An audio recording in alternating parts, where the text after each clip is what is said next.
हर इंसान का कोई ना कोई डर तो होता है। कुछ लोग होते हैं जिनको तमाम डर होते हैं, लेकिन फिर भी अगर कोई कहे कि उसे कोई डर नहीं है तो वो या तो झूठ कह रहा है या गोरखा।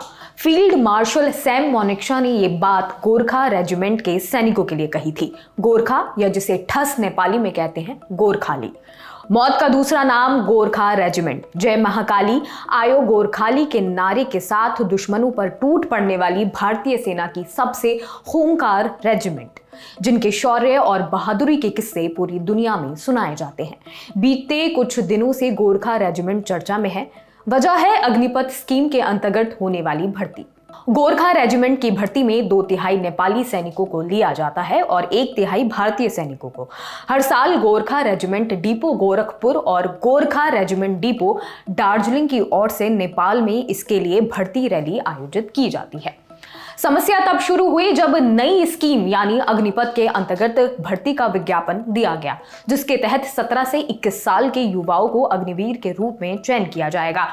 4 साल बाद प्रदर्शन के आधार पर इन अग्निवीरों को नौकरी में परमानेंट किया जाएगा। अग्निपथ स्कीम लॉन्च होते ही देश भर में इसके खिलाफ कई राज्यों में हिंसक विरोध प्रदर्शन हुए थे, लेकिन इसी दौरान तीनों सेनाएं अग्निपथ स्कीम के अंतर्गत भर्ती प्रक्रिया शुरू कर दी थी।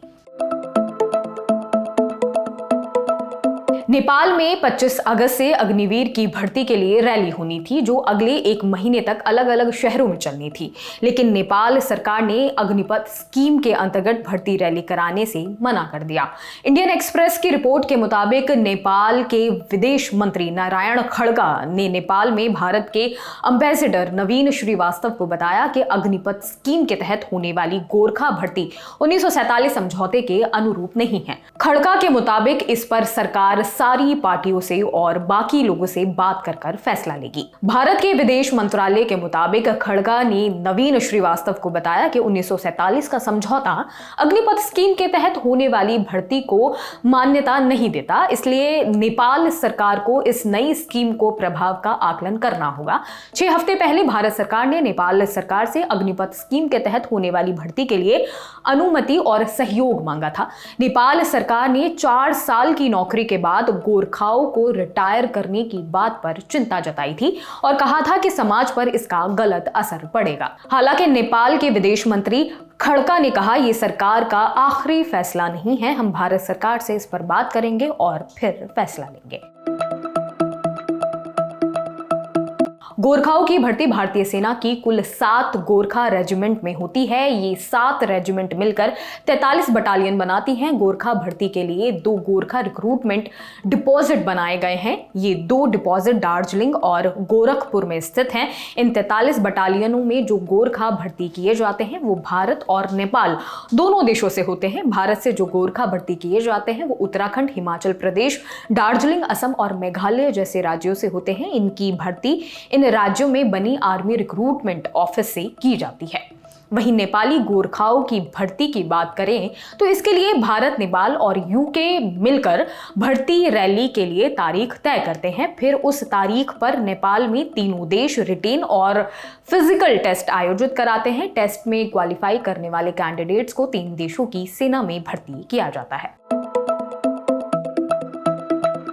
इस समय करीब 30,000 नेपाली सैनिक भारतीय सेना में अपनी सेवा दे रहे हैं। नेपाल में करीब 1,40,000 से ज्यादा गोरखा पेंशनर्स हैं जो इंडियन आर्मी से रिटायर हो चुके हैं। बेरोजगारी और आर्थिक मंदी से जूझ रहे नेपाल की लोकल इकोनॉमी के लिए इंडियन आर्मी की सैलरी और पेंशन संजीवनी की तरह है। अग्निपथ स्कीम के अंतर्गत 75% अग्निवीरों को 4 साल बाद बिना पेंशन के रवाना कर दिया जाएगा। इस कदम से नेपाल को झटका लगा है।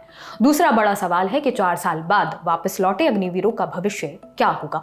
उसके गैर कानूनी हथियारबंद संगठनों से जुड़ने को लेकर भी काफी चिंताएं हैं। इसके अलावा नेपाल की कई राजनीतिक पार्टियों को भी ये दलील है कि हमारे जवान किसी दूसरे देश के लिए किसी तीसरे देश से क्यों लड़े। बीबीसी हिंदी की खबर के मुताबिक कम्युनिस्ट पार्टी ऑफ नेपाल के नेता प्रदीप ज्ञानवाल ने कहा, हमारी पार्टी चाहती है कि भारतीय सेना में नेपाली गोरखाओं की भर्ती नीति की समीक्षा होनी चाहिए। हमारे नागरिक किसी दूसरे देश की सेना में जाकर किसी तीसरे देश में क्यों लड़ेंगे?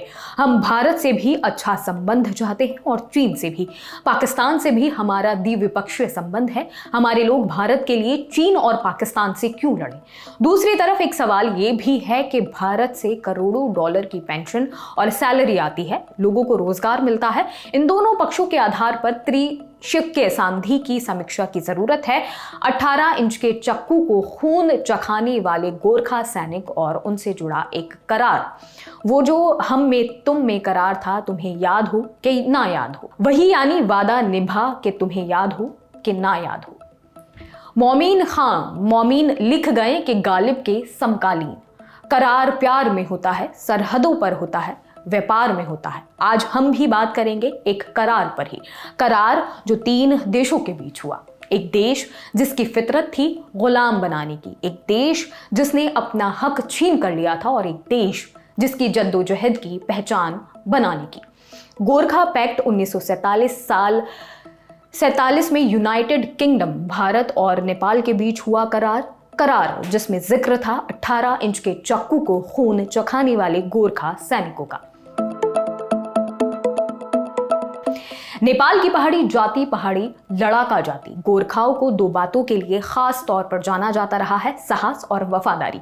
ये फिजिकली और मेंटली काफी स्ट्रांग होते हैं। यही वजह थी कि अंग्रेजों ने 1857 के भी पहले से गोरखा सैनिकों को अपनी सेना में प्रमुखता से भर्ती शुरू कर दी थी। गोरखाओं की पहचान उनके एक खास हथियार से भी होती है, खूंकार। 16 से 18 इंच का एक चक्कू, धारदार, आगे से कुछ कर्व लिया हुआ खूंकारी लेकर गोरखे दुश्मन पर टूट पड़ते हैं। अपनी शायद जेपी दत्ता की फिल्मों में भी देखा हो, सैनिकों की बंदूक के आगे खुसा हुआ बड़ा सा चक्कू, यही है खुकरे। 1814 की बात करें तो ईस्ट इंडिया कंपनी की जुड़ी भारत में गहरी रही है। अब उनकी नजर नेपाल पर थी। धीरे धीरे उन्होंने सरहदों पर खसकना शुरू किया, लेकिन ये गोरखाओं की धरती थी। नंगी खुकरियां से लेकर गोरखे टूट पड़े। सफोस्टिकेटेड अंग्रेजों ने ये खुला युद्ध पहले कभी नहीं देखा था। साल भीतर भी उन्हें समझ आ गया कि ये दाव उल्टा पड़ रहा है, लेकिन अंग्रेजी सेना भी संख्या बल और धन बल में आगे थी। गोरखा सेना के लिए भी ज्यादा दिन टिके रहना मुश्किल था।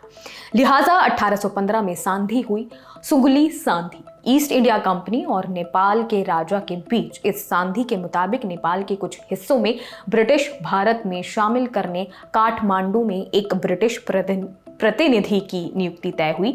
साथ ही ये तय हुआ कि ब्रिटेन की सैन्य सेवाओं में गोरखाओं की भर्ती की जाएगी। इसके बाद अंग्रेजी सेना में गोरखाओं की भर्ती होने लगी। 1857 में जब भारत के प्रथम स्वतंत्र संग्राम हुआ तो गोरखा अंग्रेजों की तरफ से भारतीय क्रांतिकारियों के खिलाफ लड़े थे, क्योंकि उस समय गोरखा ईस्ट इंडिया कंपनी के अधीन थे। इसके बाद गोरखा अंग्रेजों की फौज में रहे। उनकी तरफ से 2 विश्व युद्ध भी लड़े गए, और क्या भूकाल से लड़े गए कि अंग्रेजों ने इन्हें नया नाम दे डाला, martial race. Gorkha soldier pact 1947 फिर आता है। 1947 भारत में अंग्रेजी शासन से आजादी मिलती है। अंग्रेज अपना टीन तंबू लेकर भारत से निकलते हैं, लेकिन अंग्रेजों के पास से टीन तंबू के अलावा एक चीज थी, 10 गोरखा रेजिमेंट, जिनमें उन्होंने गोरखाओं की भर्ती की थी। ये रेजिमेंट अंग्रेजी सेना के साथ जाएगी या आजाद भारत की सेना में रहेगी, इसके लिए हुआ एक करार, गोरखा रेजिमेंट पैक्ट 1947। गोरखा किस तरफ रहेंगे ये फैसला उन पर ही छोड़ा गया। नतीजा 10 में से 6 रेजिमेंट ने भारतीय सेना के साथ रहना पसंद किया, 4 रेजिमेंट गई अंग्रेजों के साथ। पैक्ट में तय हुआ कि भारतीय और ब्रिटिश सेनाओं के गोरखाओं को समान अवसर, समान लाभ, समान स्थायित्व दिया जाएगा, कोई भेद नहीं, गोरखाओं के हितों का ध्यान रखा जाएगा। और भी बातें तय हुई, वो कुछ इस तरीके से थी। उसमें पहली बात है, भारतीय और ब्रिटिश सेनाओं में गोरखा सैनिकों की नियुक्ति नेपाली सिटीजन के तौर पर होगी। दूसरा है, उनकी सभी धार्मिक और सांस्कृतिक भावनाओं का ख्याल रखा जाएगा। तीसरा है, समान वेतन, समान भत्ते, पेंशन के भी हकदार।